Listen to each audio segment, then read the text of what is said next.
Eu, minha maturidade e meu relacionamento com Crepúsculo.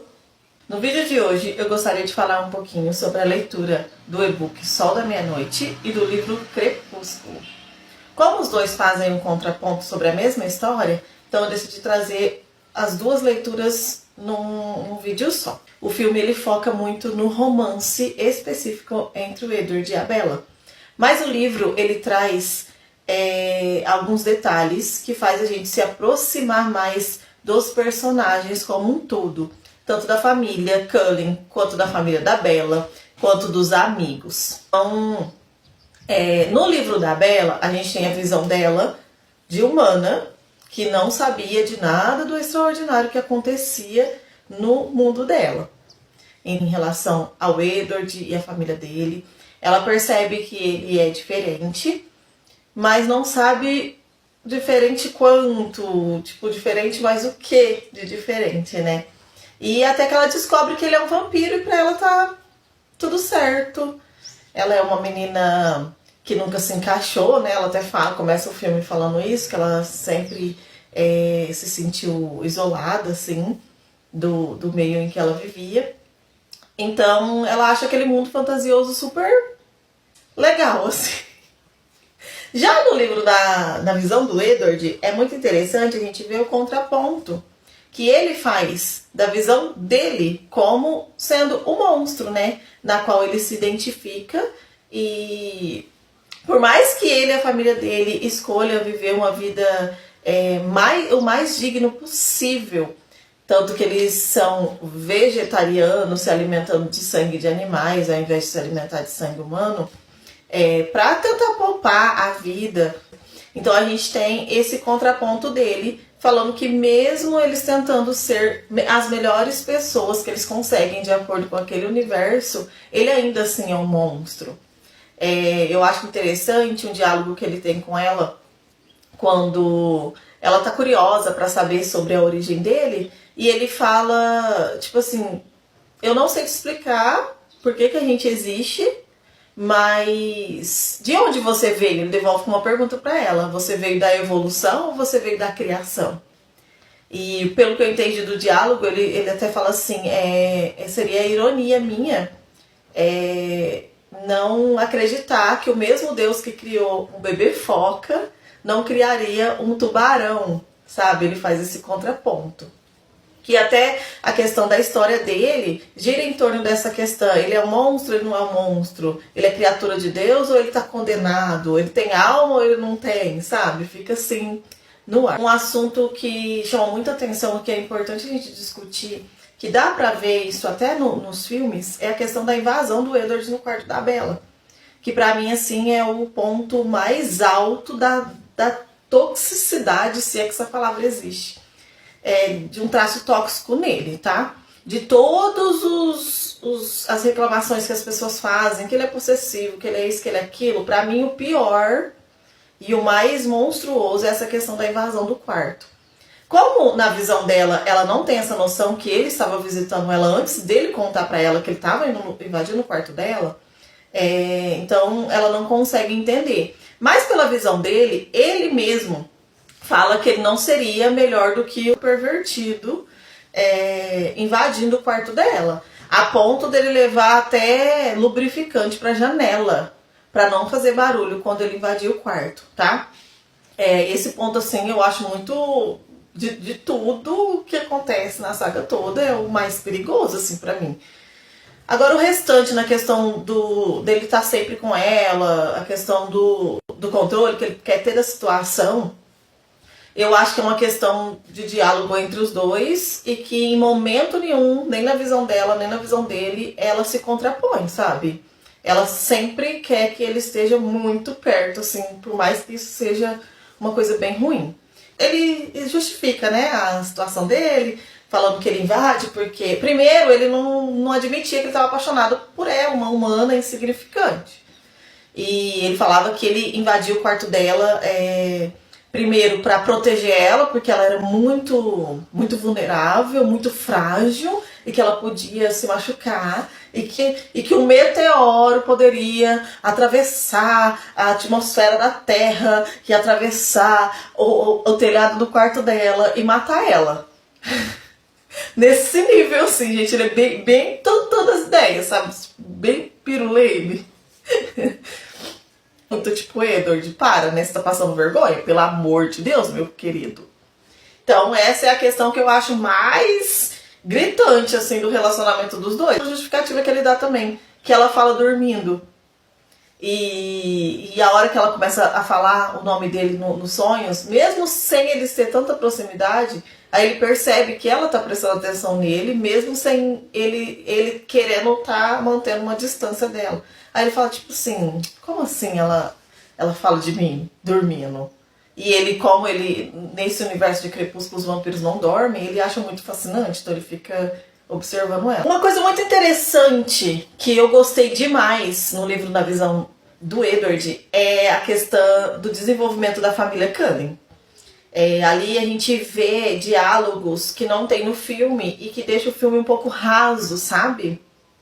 Parecia que eles tinham uma vida que girava em torno dessa menina agora. Eu teve bastante memes durante esses anos sobre Crepúsculo falando que eles deviam ser, como é que fala, ter uma vida muito monótona, porque quando ela chega, o mundo deles gira em torno dela. Mas não, eles tinham vida, gente, eles tinham profissão, o Carlyle mesmo era médico, a Esme é arquiteta, a Alice é consultora de moda, o Edward também já foi formado em vários cursos, assim, o Jasper é filósofo, ele já atuou em faculdade tanto dando aula quanto sendo aluno. A Rosalie, eu não lembro a profissão dela, mas ela já fez medicina e ela e o Edward fazem medicina de tempo em tempo para atualizar o Carlyle sobre a tecnologia avançando, né? Achei muito interessante. Mas uma coisa muito legal assim que me pegou bastante foi a questão do relacionamento da Rosalie com o Edward. No filme fala que a Rosalie foi trazida para ser um par do Edward no começo, que o Carlyle tinha essa intenção, mas que o Edward não prestou atenção nela. E ela é muito bonita, né, gente? Tanto que ela tem o ego ferido assim por ele não ter se encantado por ela e ter se encantado pela Bella, que era uma menina comum, mediana, assim, porque não fala que a Bella tinha uma beleza extraordinária, ela era comum. Mas para os olhos do Edward saltou, né? Aí eu achei interessante essa questão do relacionamento dos dois, porque os dois são o que mais luta contra a natureza que eles têm como vampiro. A Rosalie fala que tinha a vida perfeita, ela até conta isso em Eclipse, que ela queria crescer, que ela queria casar e ter filhos, né? Mas não foi possível.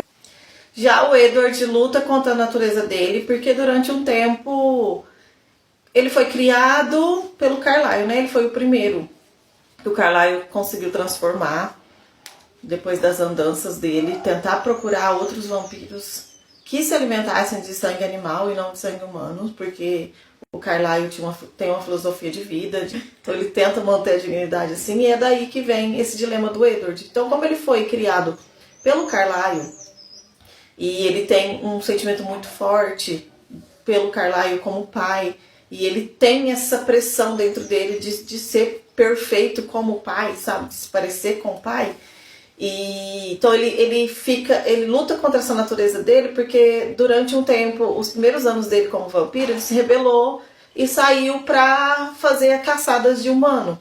Por mais que ele não tenha caçado humanos a esmo, assim, tipo, vou me alimentar e vou pegar qualquer um. Não, ele sempre ia atrás de bandidos, estupradores, pessoas assim, da pior qualidade, sabe? E até ele fala que o sangue não era bom, porque muitos deles usavam droga, fazia muito uso de álcool, mas ele ficou bem revoltado assim. E depois que ele volta, mesmo ele se redimindo, falando que ele não queria aquela vida pra ele, que ele entendia que a filosofia de vida do Carlyle era a correta, de acordo com os princípios que eles tinham, ele ainda carregava a questão da culpa, né? De ter feito tudo aquilo.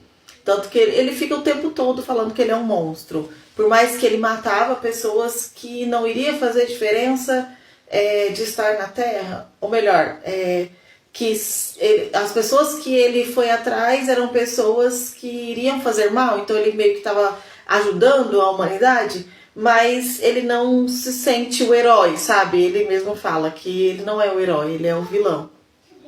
Outro relacionamento que eu acho super lindo, maravilhoso, é o relacionamento da Alice com o Edward, como irmãos. Eles têm uma conexão assim extraordinária. Primeiro pelo fato deles terem os dons extras, né? Além da audição, de predador, além do faro, da velocidade. Eles têm dons a mais. O Edward ouve pensamento e a Alice prevê o futuro. Na verdade, ela prevê decisões que as pessoas tomam, né? E então, os dois acabam criando uma conexão muito grande. E o Edward conta até como foi que a Alice chegou até eles e que ela já tinha previsto que ela iria fazer parte daquela família. É muito interessante, assim. Aí no livro do Crepúsculo também conta da Alice que o James, que é aquele rastreador que foi atrás da Bella, que um dia ele rastreou a Alice e que o sangue da Alice pro James, quando ela era humana, era igual o sangue da Bella para o Edward, tipo, chamava a atenção dele demais. E o James fala pra Bella que a Alice foi uma exceção ao dom dele, porque como ele era rastreador, ele tinha facilidade de encontrar, né, pessoas com sangue muito, muito bons, assim. E eles faziam questão de ficar saboreando aquilo. E ele queria muito a Alice, até que ele perseguiu ela e viu que ela estava num sanatório. E foi onde ele descobriu que ela foi transformada lá dentro. Que tinha um vampiro naquele sanatório, que acabou transformando a Alice e tirou a alegria do James, porque ele estava super empolgado, empenhado naquela caçada.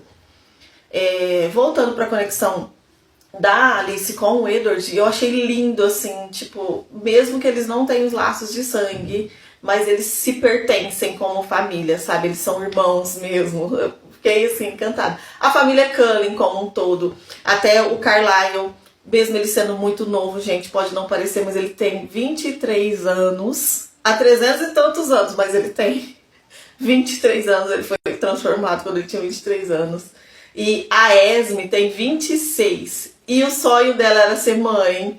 E imagina assim, ela vê a casa dela cheia no início de 5 filhos, né? Que era o Edward, a Alice e o Jasper também, que é outro personagem incrível. O relacionamento dele com a Alice, gente, é muito lindinho, muito fofinho. Assim, quereria que explorassem essa história deles, contar como que foi que a Alice previu a chegada do Jasper, até conta no filme, mas no livro é incrível.